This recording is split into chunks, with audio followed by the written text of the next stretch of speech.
नमस्कार। आज हम लोग ऑप्टिक्स का बहुत ही important chapter optical instrument start करने जा रहे हैं। ऑप्टिकल इंस्ट्रूमेंट में बेसिकली हम लोगों को simple microscope, compound microscope, refracting type telescope और रिफ्लेक्टिंग टाइप टेलीस्कोप के बारे में हम लोगों को जानना है, राइट। तो चाहे सिंपल माइक्रोस्कोप हो, कंपाउंड माइक्रोस्कोप हो या टेलीस्कोप हो, सबका हम लोग मैग्नीफाइंग पावर और एंगुलर मैग्निफिकेशन निकालेंगे। तो सबसे पहले हमारे लिए ये जानना बेहद जरूरी है कि मैग्नीफाइंग पावर और एंगुलर मैग्निफिकेशन जो है एक्चुअली होता क्या है। आइए समझते हैं कि मैग्नीफाइंग पावर और एंगुलर मैग्निफिकेशन क्या है। तो मैग्नीफाइंग पावर और angular magnification of any optical instrument is defined as the ratio of angle subtended by the final image at the eye to that of angle subtended by the object at the eye when both are supposed to be placed at least distance of distinct vision। तो अगर इस तरह से हम लोग definition पढ़े, ठीक है, तो आपको कुछ भी समझ में नहीं आया होगा। आया है क्या? नहीं आया है। तो सबसे पहले जो है ऑप्टिक्स में हम लोगों को डायग्राम पे कंसर्न करना होता है। तो जब तक आप डायग्राम को सिस्टमेटिकली नहीं समझेंगे तो डेफिनेशन याद भी नहीं होगा, है ना, और आपको समझ में नहीं आएगा। लेकिन एक बार जो है आप डायग्राम में समझ गए तो डेफिनेशन को याद करने की भी जरूरत नहीं है। आप डायग्राम को दिमाग में रखोगे, डेफिनेशन खुद बना लोगे। कैसे? आइए देखते हैं। यहां पर अगर हम लोग सबसे पहले एक सिंगल कॉन्वेक्स लेंस बना रहे हैं, क्या बना रहे जी? एक सिंगल कॉन्वेक्स लेंस बना रहे हैं। ये कॉन्वेक्स लेंस है, मालूम है ना आपको? ये कॉन्वेक्स लेंस है, मालूम है सबको? चलिए, अभी यहां पर ये क्या है बता सकते हो? ये है प्रिंसिपल एक्सिस। अगर इस प्रिंसिपल एक्सिस में अगर हम लोग किसी भी ऑब्जेक्ट को फोकस के अंदर रखेंगे, ऑब्जेक्ट को कहां पे रखेंगे? फोकस के अंदर, तो इमेज कहां पे बनेगा बताइए तो? मालूम है? यहां पे देखिए, एक ऑब्जेक्ट जो है, ठीक है, हम लोग रख रहे हैं इस तरह से। ये ऑब्जेक्ट क्या है? तो इस ऑब्जेक्ट का नाम हमने रखा है PQ। ये ऑब्जेक्ट क्या है? PQ है। तो अब आप यहां पे देखिए, एक इंसिडेंट रे जो है इस तरह से parallel to the principal axis जाएगा और दूसरा कहां से होके जाएगा? ऑप्टिकल सेंटर से होके जाएगा। मान लिया जाए इसका ऑप्टिकल सेंटर जो है वो क्या है? O है। क्लियर? अब यहां पे देखिए, ये वाला जो रे है, ठीक है, ये यहां पर कन्वर्स होगा। तो यहां पर हम लोगों को करना क्या है कि इसको बैकवर्डली पुश करना है इस तरह से, ऐसे थोड़ा चालाकी भी करेंगे। इसके बाद जो है इसको हम लोगों को इसके साथ जो है मिला देना है। देन आफ्टर, ठीक है, आप देखिए ये रे जो है इस तरह से चला जाएगा। तो धीरे धीरे जो है एक्चुअल में, ठीक है, एक रे जो है वह parallel to the principal axis गया, दूसरा जो है ऑप्टिकल सेंटर से होता चला गया। तो यहां पर जो गैप है वह धीरे धीरे क्या हो रहा है? बढ़ रहा है। कहने का मतलब है इधर मिलने का कोई गुंजाइश नहीं है। तो इन दोनों को बैकवर्डली अगर हम लोग पुश करते हैं तो हम लोगों का इमेज जो है, ठीक है, वो इस तरह से बिहाइंड द ऑब्जेक्ट बनेगा। और बिहाइंड द ऑब्जेक्ट जो है ये हम लोगों का क्या हो गया? P1 Q1 हो गया। ठीक है, अब ये इमेज कहां पर बनेगा? तो ये इमेज बनता है at the least distance of distinct vision पर। ये वाली जो डिस्टेंस है दैट इज इमेज डिस्टेंस, ये कितना के बराबर होगा? D के बराबर। और D कितना होता है? 25 सेंटीमीटर। अभी हम लोग थोड़ा और डिस्कस करेंगे इसके बारे में। यहां पर देखिए, ये जो हम लोग देख रहे हैं OQ, ये हो गया हम लोगों का ऑब्जेक्ट डिस्टेंस। रिप्रेजेंट कैसे करेंगे? U से। ठीक है, हम लोगों को करना क्या होता है कि ये जो P1 Q1 है जो कहां पे मौजूद है? Least distance of distinct vision. यहीं पर इस ऑब्जेक्ट का हाइट जो है, ठीक है, ये ले लेना है। तो चूंकि सेम हाइट पे है इसीलिए हम लोग इसको P ही रहने देते हैं। अब यहां पर देखो, ये एक एंगल सबटेंड कर रहा है O पर, ठीक है, और इस एंगल को हम लोग क्या नाम देंगे, है ना? यहां पर देखिए, ये वाला एंगल जो ऑब्जेक्ट सबटेंड कर रहा है इसको हम लोग लिख रहे हैं अल्फा। ठीक है, और यहां पर देखिए जो हम लोगों का ये देख रहे हैं इमेज, ये एंगल जो सबटेंड कर रहा है, ये वाली एंगल बड़ी वाली, ठीक है, ये हम लोगों का क्या है? बीटा है। ठीक है, अब यहां पर देखिए मैग्नीफाइंग पावर और एंगुलर मैग्निफिकेशन जो है, ठीक है, क्या होता है इसके बारे में हम लोग बात कर रहे थे। ठीक है, देखिए मैग्नीफाइंग पावर और एंगुलर मैग्निफिकेशन क्या है। तो मैग्नीफाइंग पावर और angular magnification of any optical instrument, ये ऑप्टिकल इंस्ट्रूमेंट है, इसका मैग्नीफाइंग पावर निकाल रहे हैं, is defined as the angle subtended by the final image. ये वाला फाइनल इमेज है P1 Q1, ये एक एंगल जो है वो यहां पर सबटेंड कर रहा है, ठीक है, यहां पर एक एंगल जो है ये सबटेंड कर रहा है, दैट इज बीटा। फिर यहां पर देखिए जो ऑब्जेक्ट है वो एक एंगल सबटेंड कर रहा है, क्या, अल्फा। तो ये जो बीटा बाई अल्फा है इसी को हम लोग मैग्नीफाइंग पावर और एंगुलर मैग्निफिकेशन कहेंगे। लेकिन शर्त ये है कि ये जो ऑब्जेक्ट है और जो इमेज है दोनों कहां पे मौजूद होना चाहिए, least distance of distinct vision पे होना चाहिए, स्पष्ट दर्शन की न्यूनतम दूरी पे होना चाहिए। एक्चुअल में अगर एक नॉर्मल ह्यूमन आई है तो एक नॉर्मल ह्यूमन आई की जो कैपेबिलिटी होती है वह क्या है, तो वह 25 सेंटीमीटर से लेकर इंफिनिटी तक का ऑब्जेक्ट को क्लियरली देख सकता है, ठीक है। तो जो मिनिमम डिस्टेंस है जहां से उसको दिखना शुरू होता है that is least distance of distinct vision, और उसकी वैल्यू होती है 25 सेंटीमीटर। तो यहां पर ऑब्जेक्ट और इमेज दोनों जो है least distance of distinct vision पे हो नहीं सकता है, तो आपको मान लेना है कि ये ऑब्जेक्ट और इमेज जो है वह कहां पर है, least distance of distinct vision पर है। तो उस सिचुएशन में जो एंगल सबटेंड करेगा फाइनल इमेज, जो एंगल सबटेंड करेगा ऑब्जेक्ट, इन दोनों के बीच का जो रेशियो है दैट इज मैग्नीफाइंग पावर और एंगुलर मैग्निफिकेशन। तो यहां पर magnifying power m is equal to क्या हो जाएगा जी, तो बीटा बाई अल्फा हो जाएगा। क्या हो जाएगा, बीटा बाई अल्फा। इसी को हम लोग मैग्नीफाइंग पावर और एंगुलर मैग्निफिकेशन कहते हैं। क्लियर। तो मैग्नीफाइंग पावर और एंगुलर मैग्निफिकेशन क्या है, अब डेफिनेशन को आप आसानी से समझ पाएंगे। मैग्नीफाइंग पावर और angular magnification of any optical instrument is defined as the ratio of angle subtended by the final image at the eye to that of angle subtended by the object at the eye when both are supposed to be placed at least distance of distinct vision। कहने का मतलब है कि object और image दोनों जो है 25 centimetre पे अगर मौजूद हैं, ऐसा आप मानते हो, तो जो फाइनल इमेज एंगल सबटेंड करेगा आई पर, जो ऑब्जेक्ट सबटेंड करेगा आई पर, है ना। तो यहां पर दो एंगल बना रहा है, यहां पे देखिए ऑब्जेक्ट अल्फा बना रहा है, इमेज क्या बना रहा है, बीटा। तो जो बीटा बाई अल्फा है उसी को हम लोग मैग्नीफाइंग पावर और एंगुलर मैग्निफिकेशन कहते हैं। क्लियर है। तो आपको हर एक केस में, चाहे सिंपल माइक्रोस्कोप हो, कंपाउंड माइक्रोस्कोप हो, रिफ्रैक्टिंग टाइप टेलीस्कोप हो या रिफ्लेक्टिंग टाइप टेलीस्कोप हो, everywhere each and every case में इनफैक्ट हम लोगों को यही मैग्नीफाइंग पावर और एंगुलर मैग्निफिकेशन निकालने की जरूरत होगी। क्लियर है, समझ गए।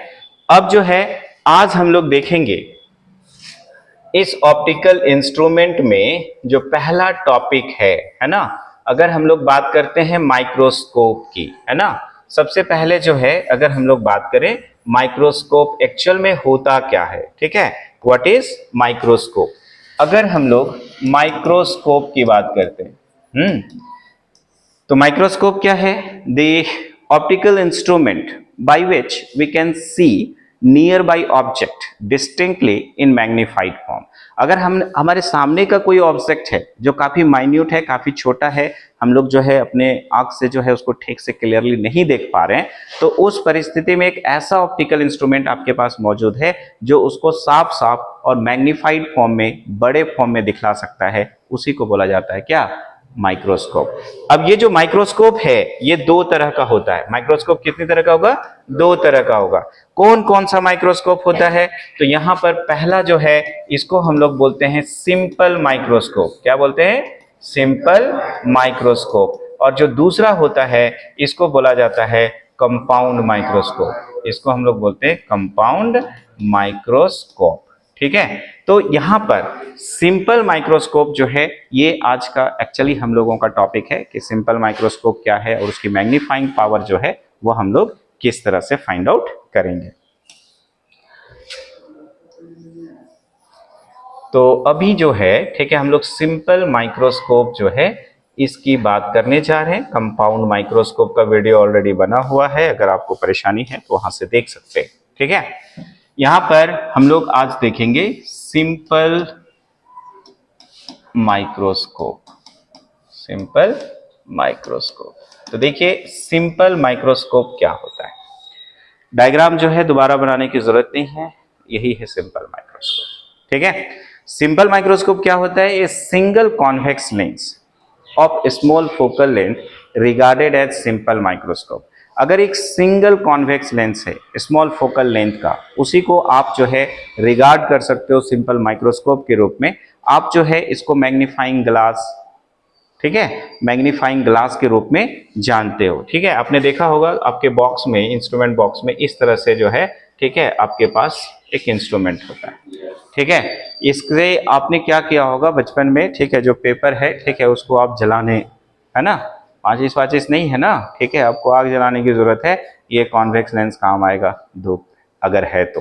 ठीक है, एक्चुअल में क्या करता है कि जितनी भी इंटेंसिटी होती है, ठीक है, उसको एक जगह वो क्या करता है, कन्वर्ज कर देता है। जो भी लाइट होता है उसको एक जगह कन्वर्ज कर देगा। तो अगर आप अपने हाथ को जो है बिल्कुल एक जगह पे फिक्स रखोगे और लाइट जो है यहाँ पे पड़ रही है और इसके नीचे अगर कोई पेपर है तो उसको आसानी से क्या कर सकता है, बर्न कर सकता है। कंसंट्रेशन जो है इसी का नाम है। ठीक है, यहाँ पे पूरा का पूरा जो लाइट है उसको क्या करता है, कन्वर्ज कर देता है। राइट, तो जब भी आप पढ़ने के लिए बैठते हो, ठीक है, और आप जो है डाइवर्ट होते हो, थोड़े थोड़े समय में डाइवर्ट हो जाते हो। डाइवर्ट कौन करता है? आपका फोन। ठीक है, तो जब कभी भी पढ़ने के लिए बैठते हो ईमानदारी से, ठीक है, जब आप किसी क्वेश्चंस को जो है आपने फेस करना है कि आज हमको इसको कंप्लीट करना है, तो फोन जो है आइदर स्विच ऑफ रखिए, ईयर मोड में डालिए, हटा दीजिए, अपने पास मत रखिए। अदरवाइज क्या होगा कि आपके पास एक सिंपल सा मैसेज आएगा, आप मैसेज खोल के देखिएगा। कौन सा मैसेज आया है कि 3 दिन बाद जो है आपका फोन का रिचार्ज खत्म होने वाला है, रिचार्ज करिए। ठीक, अब खाली वही वाला जो मैसेज आप पढ़ लिए ना, ठीक है, उसके बाद पता चला कि आप 10 लोग को मैसेज करना शुरू कर दिए फोन, और पूरा का पूरा टाइम जो है वेस्ट चला गया। होता है कि नहीं ऐसा? कभी कभी जो है, ठीक है, आपको फोन करके भी आजकल बताता है कि आपका 3 दिन में, 2 दिन में जो है रिचार्ज खत्म होने वाला है, इनकमिंग कट जाएगा, ठीक है, रिचार्ज करिए।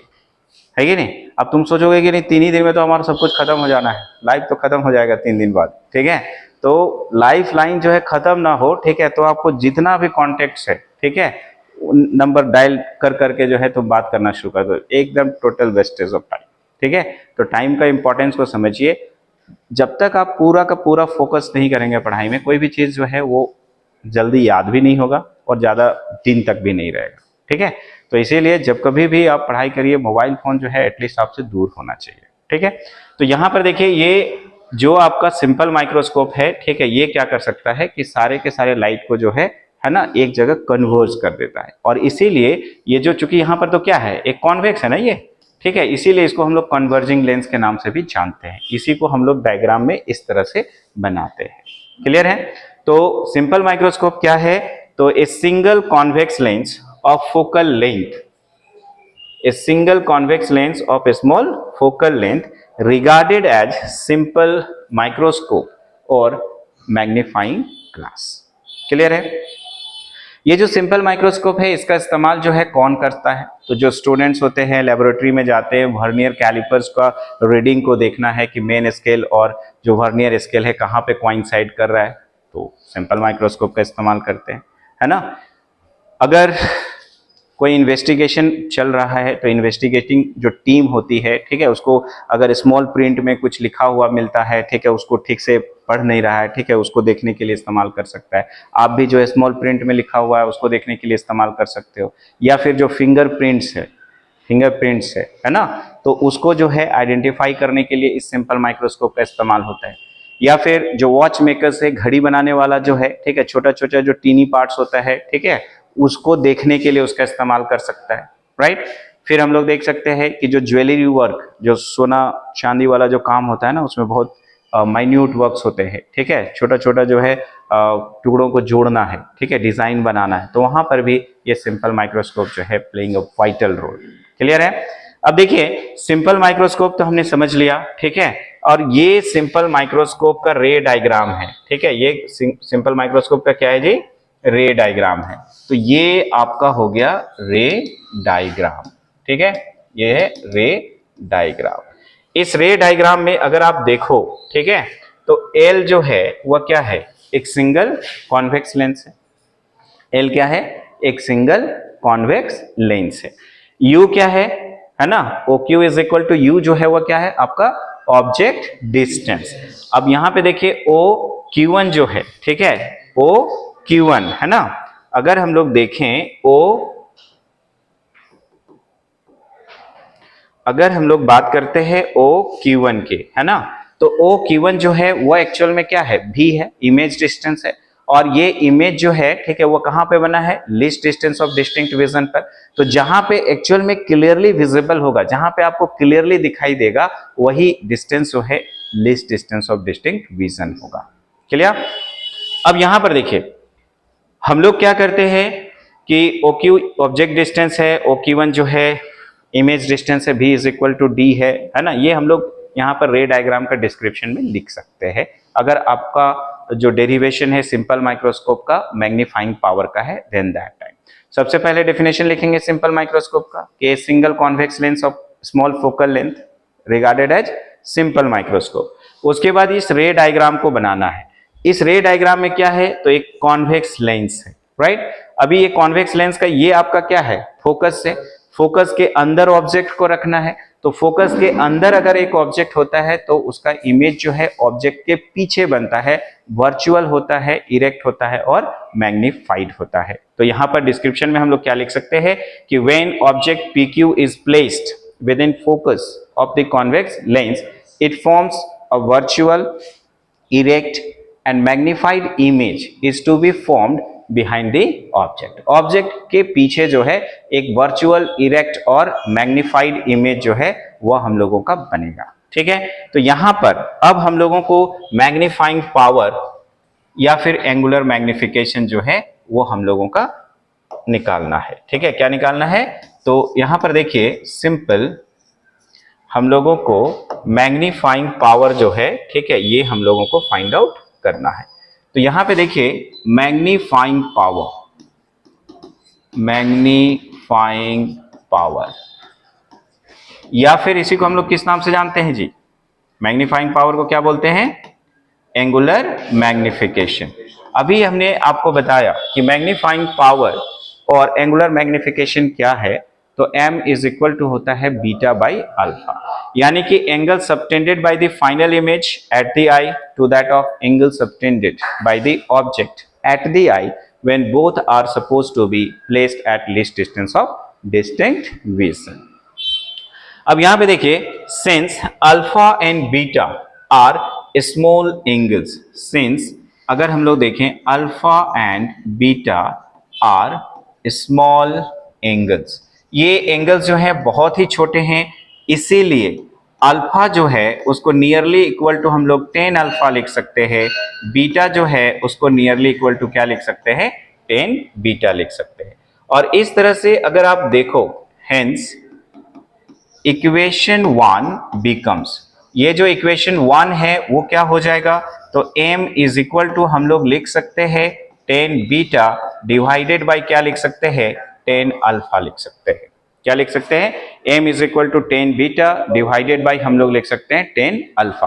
अब हम लोगों को इस डायग्राम से 10 अल्फा और 10 बीटा का वैल्यू जो है निकाल के सिर्फ पुट करना है, हम लोग फाइनल रिजल्ट तक पहुंच जाएंगे। ठीक है, तो यहां पर एक ही कंफ्यूजन है, और वो कंफ्यूजन क्या है कि जब 10 बीटा का वैल्यू ले रहे हैं तो छोटा वाला ट्रायंगल भी बन रहा है, एक बड़ा वाला भी ट्रायंगल बन रहा है। आपको याद रखना है कि यहां पर, है ना, यहां पर आपको क्या करना है कि यहां पर देखिए ये वाला जो हम लोग बीटा ले रहे हैं, है ना, तो इसमें छोटा वाला ट्रायंगल जो है वो हम लोग इस्तेमाल करते हैं। कौन सा ट्रायंगल इस्तेमाल करेंगे, छोटा वाला। ठीक है, यही एक कंफ्यूजन जो है बचता है, अदरवाइज यहाँ पर कुछ है नहीं। दूसरा 10 अल्फा में कोई कंफ्यूजन नहीं है, है ना, 10 अल्फा में हम लोग इस राइट एंगल ट्रायंगल से 10 अल्फा का वैल्यू जो है वो फाइंड आउट करेंगे। ठीक है, तो आप देखो यहां पर फ्रॉम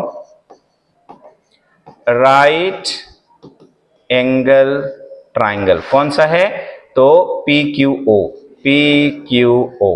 यहां से अगर हम लोग देखें, यहां से हम लोग क्या करेंगे, PQO से 10 बीटा का वैल्यू निकालेंगे। देखिए 10 beta is equal to 10 theta is equal to क्या आता है, P बाई बी। तो यहां पे 10 बीटा इज इक्वल टू हो जाएगा PQ बट्टा OQ, राइट। एंड अगर हम लोग देखें फ्रॉम राइट एंगल ट्राइंगल, दूसरा क्या है PQ1O, PQ1O। यहां से ठीक है अगर हम लोग ले लेते हैं कौन सा लेंगे जी, तो यहां पे देखिए टेन अल्फा लेंगे, ten alpha is equal to सामने क्या है PQ1 डिवाइडेड बाय क्या हो जाएगा OQ1 इज इक्वल टू, लेकिन PQ1 किसके बराबर है PQ के बराबर है, तो इसको हम लोग लिख सकते हैं PQ बट्टा OQ1। आई बात समझ में। यहां पे देखिए जब हम लोग PQO ले रहे हैं तो टेन बीटा क्या हो जाएगा PQ बट्टा OQ, और यहां पर आप देख रहे हो कि जब PQ1O ले रहे हैं तो ten alpha is equal to क्या हो जाएगा PQ1 बट्टा OQ1। अब PQ1 जो है वो किसके बराबर है, ठीक है PQ के बराबर है, ये वाला सेम हाइट हमने लिया था है ना, ऑब्जेक्ट की हाइट के बराबर, तो PQ बट्टा OQ1 हो जाएगा। इन दोनों का वैल्यू जो है अगर हम लोग इक्वेशन 2 में पुट करें, हेंस इक्वेशन 2 बिकम्स, आप यहां पे देखिए क्या है, तो मैग्नीफाइंग पावर अगर हम लोग देखें magnifying power m is equal to, तो टेन बीटा का वैल्यू है आपका PQ बट्टा OQ, और यहां पे देखिए टेन अल्फा का वैल्यू जो है वह कितना है, तो PQ बट्टा OQ1। अब यहां से m इज इक्वल टू हम लोग लिख सकते हैं PQ बट्टा OQ इंटू OQ1 बट्टा PQ। तो इस तरह से अगर हम लोग देखें तो PQ तो कैंसिल आउट हो गया, और इस तरह से हम लोगों का जो मैग्नीफाइंग पावर m आ रहा है वह आ रहा है OQ1 बट्टा OQ, और इस तरह से देखा जाए तो m is equal to OQ1 जो है वह हम लोगों का क्या है इमेज डिस्टेंस है, क्योंकि अगर साइन कन्वेंशन को हम लोग इस्तेमाल करें सिंबल के साथ तो इंसिडेंट रे के अपोजिट अगर मेजर करते हैं तो उसको क्या लेते हैं नेगेटिव लेते हैं, तो यहां पर हम लोग क्या ले लेंगे OQ1 को हम लोग ले लेंगे -d बट्टा OQ जो है ठीक है वह क्या हो जाएगा -u। तो यहां पर अगर आप देखिए ये नेगेटिव नेगेटिव जो है हम लोगों का कैंसिल हो गया, और यहां पर जो मैग्नीफाइंग पावर m है वह कितना के बराबर आ गया, तो d/u। तो आपको MCQs में अगर क्वेश्चन पूछेगा तो सिर्फ और सिर्फ ऑब्जेक्ट डिस्टेंस दिया हुआ रहेगा और आपको मैग्नीफाइंग पावर निकालना है, ठीक है। तो ऑब्जेक्ट डिस्टेंस सपोज करिए 5 सेंटीमीटर दिया हुआ, बोलेगा कि मैग्नीफाइंग पावर और एंगुलर मैग्निफिकेशन सिंपल माइक्रोस्कोप का निकालिए, तो 25/5 5 गुना दिखाएगा, ठीक है 5 हो जाएगा उसका आंसर। अब ये यहां पर देखिए फ्रॉम लेंस इक्वेशन, अगर हम लोग देखें फ्रॉम लेंस इक्वेशन तो क्या होता है, तो 1/v minus 1/u is equal to 1/f।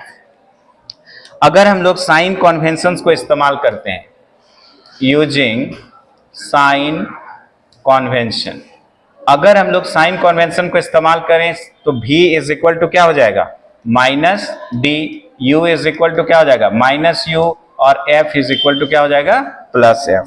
तो इस तरह से अगर हम लोग यहां पर देखें तो ये वाला जो आपका v है उसको क्या लिखेंगे -1/d, यहां पर -u है तो माइनस माइनस क्या हो जाएगा +1/u is equal to 1/f। और इस तरह से अगर आप देखो तो 1/u is equal to 1/d plus कितना आ गया 1/f। ये हो गया इक्वेशन नंबर 4। यहां पे देखिए ये जो v है -d के बराबर है तो -1/d प्लस 1/u हो जाएगा, क्योंकि u नेगेटिव है माइनस माइनस प्लस हो गया, इज इक्वल टू 1/f। तो 1/u इज इक्वल टू कितना हो गया 1/d प्लस 1/f। अब इस 1/u का वैल्यू जो है हम लोग इक्वेशन 3 में पुट कर देंगे, ठीक है। कहां पुट करेंगे जी, इक्वेशन 3 में पुट करेंगे। तो हेंस इक्वेशन 3 बिकम्स, आप देखो इक्वेशन 3 को ध्यान से, m इज इक्वल टू ये d है 1/u है, इसके जगह में लिखेंगे 1/d प्लस 1/f। तो इस तरह से अगर आप देखो तो m is equal to d/d कितना हो जाएगा 1 प्लस कितना हो जाएगा जी d/f होगा। यहां पर देखिए m इज इक्वल टू, अगर इसको हम लोग ब्रैकेट्स को जो है ठीक है अगर हम लोग हटा दे रहे है ना, यहां पर देखिए इज इक्वल टू है ये है ना, अगर हम लोग इस ब्रैकेट्स को हटा रहे हैं तो d/d हो गया ना, तो 1 आ गया, और प्लस कितना हो जाएगा d/f। ये हो गया हम लोगों का फाइनल रिजल्ट। तो आपको मैग्नीफाइंग पावर जो है सिंपल माइक्रोस्कोप पर पूछेगा तो आपको यहां तक करना है। अगर आपको एमसीक्यूज में पूछा तो फोकल लेंथ का वैल्यू दिया हुआ रहेगा, बोलेगा कि मैग्नीफाइंग पावर निकालिए सिंपल माइक्रोस्कोप का कितना है, तो 1 + 25 बट्टा जो भी फोकल लेंथ का वैल्यू दिया है, ठीक है। सपोज करो 5 दिया हुआ है, तो यहाँ पर 5 + 1 कितना हो जाएगा, 6 हो जाएगा, 6 गुना दिखाएगा। तो यहाँ पे हम लोग आइदर जो है इस फॉर्मूला से यानी कि d/u से या फिर m = 1 + d/f से मैग्नीफाइंग पावर और एंगुलर मैग्निफिकेशन जो है वो निकाल सकते हैं। तो ये था हम लोगों का सिंपल माइक्रोस्कोप का मैग्नीफाइंग पावर और एंगुलर मैग्निफिकेशन। तो इस क्लास में इतना ही। Thank you very much.